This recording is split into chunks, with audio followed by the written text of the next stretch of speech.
So time now for our news review, where we take you through the Sunday papers. I'm joined this morning by Aggie Chambray, who's political correspondent at LBC, and Sacha O'Sullivan, host of Westminster Insider at Politico Europe. So welcome back to both of you.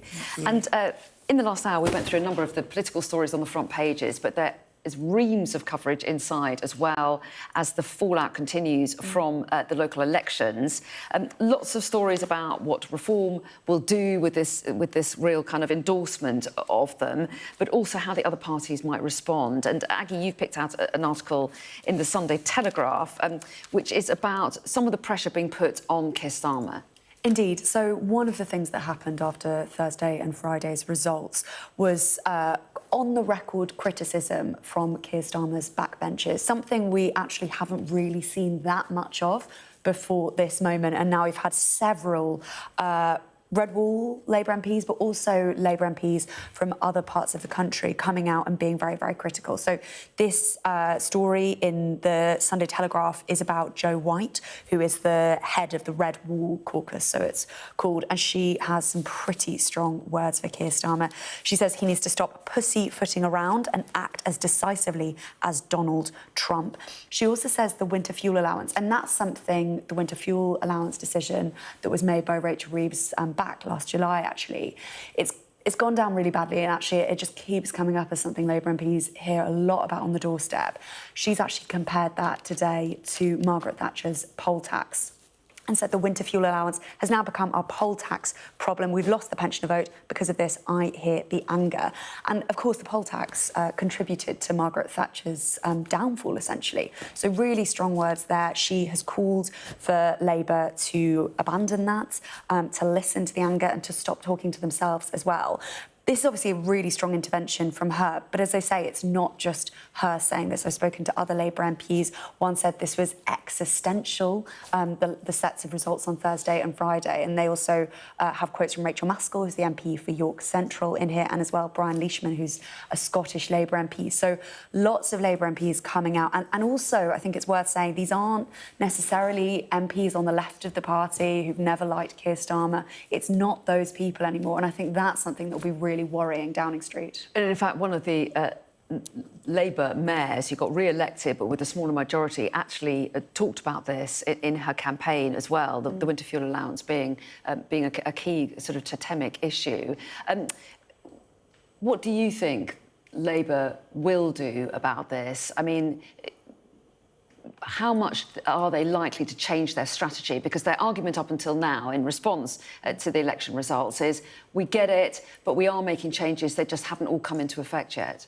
I think on things like the winter fuel allowance, they have really dug in, and I don't think that's something that we're going to see a massive shift on. If it was, that would be quite a significant moment in what has been not even a year of Labour government.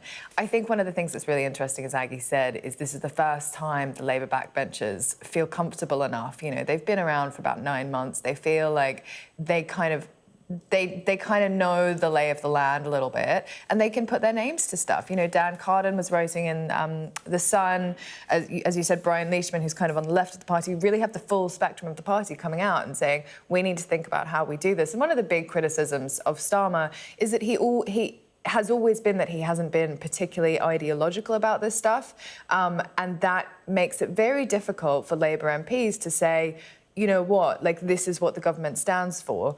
And Jo White's an interesting example. The Maurice Glassman, who is the founder of Blue Labour, kind of big, old Labour bigwig, has also been out saying this is existential for the Labour Party, and they need to have that kind of more ideological backing to the way that they do things in order to face off the threat of reform.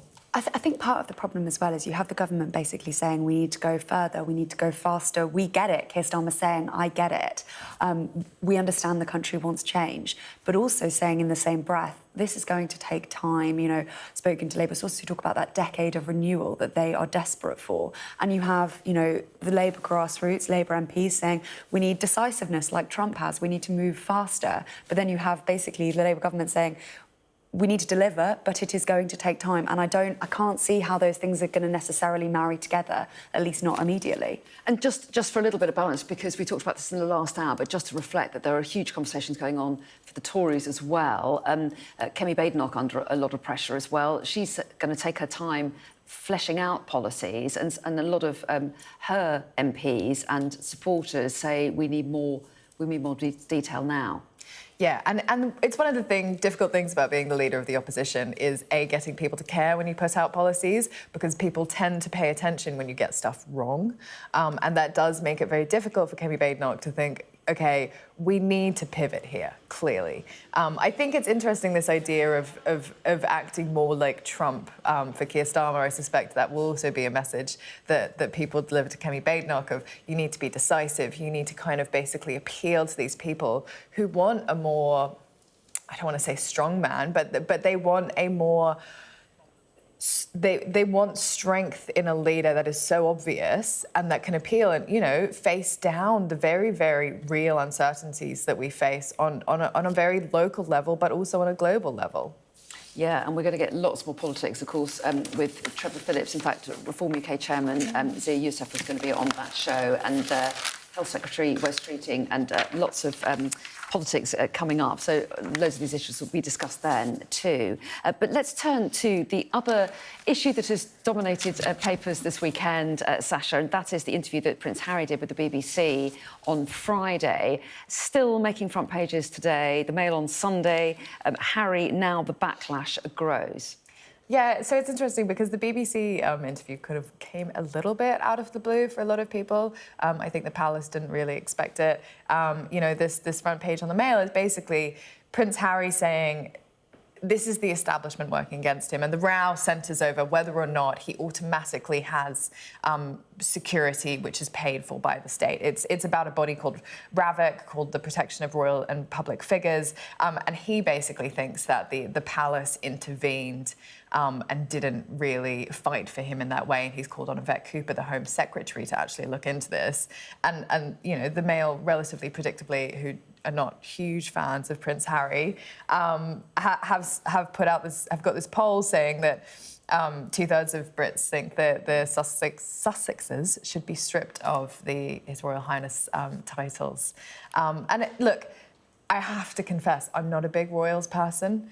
They're not kind of enthralling for me, but it is a kind of important story which people pay attention to of, you know, a big establishment. And the idea of Prince Harry saying these are institutions are working against me, I think will go down quite badly, largely because a lot of people see Prince Harry as a product of these institutions. Well, yeah, and certainly he's getting a lot of criticism in the papers, but some might say he's taken on the press, hasn't he, with lots of legal action, so he was never likely to get sympathy.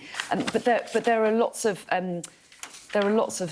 stories looking into some of the detail of what he said on the Times front page, Sasha, as well. There's another story about the King not being able to speak to Harry because he's worried that anything he says to Prince Harry would be then... So one of the things that Prince Harry said in the interview is that the King, his father, won't speak to him. And he said a couple of things saying, you know, I don't know how long my father has left, which I think really annoyed the palace because they've kind of come out and said the King's doing much better. And, you know, this article in the Times is basically saying, you know what, the King can't speak to Prince Harry for fear of Harry then delivering, you know, what is a delicate conversation to the media. And I think, like, there's just this massive sense of distrust between the two, and that's so complicated. And to try and wed that together through interviews with the BBC and things like that, I don't know that that's the signal of reconciliation that Prince Harry perhaps thinks. And inevitably, this is a story that people will tune into because everyone can relate to either people they know or their own family where there are problems. Yeah, I think at its core, this is a story about a father and son and, you know, a family split. And, you know, luckily, I think for a lot of us, if we had a family split, it wouldn't be in the papers. It wouldn't be in the front page of the Sunday Times, front pages for 4 days in a row. But as you say, I think it's difficult for the palace because the one thing we know about the palace is they run a very tight ship. They want their narrative to be very, very controlled. And then you have Prince Harry going on doing a half-an-hour interview with the BBC saying, well, I don't know how long he's got left. But you also could see his emotion through that. And it must be really, really difficult for all sides because, as I say, this is, you know, fundamentally a story about a family kind of falling apart. Yeah, very painful stuff for everyone involved. Aggie, take us on to a story inside The Observer that apparently we're going to live forever, potentially, Yes. as avatars. It's great news, So isn't that's it? okay.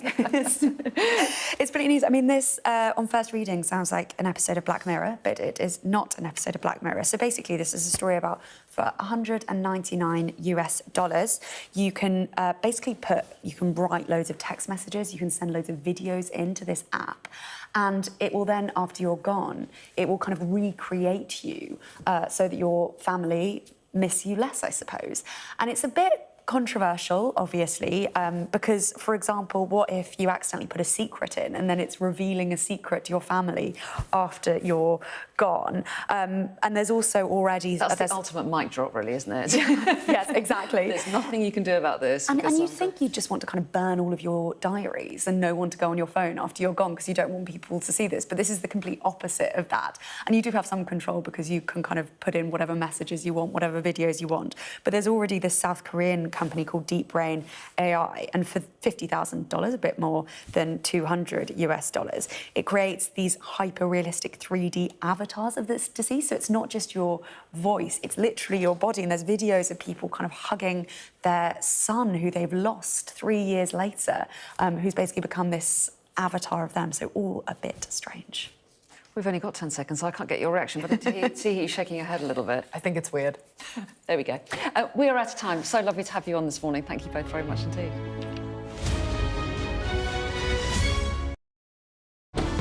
Jubilation in the streets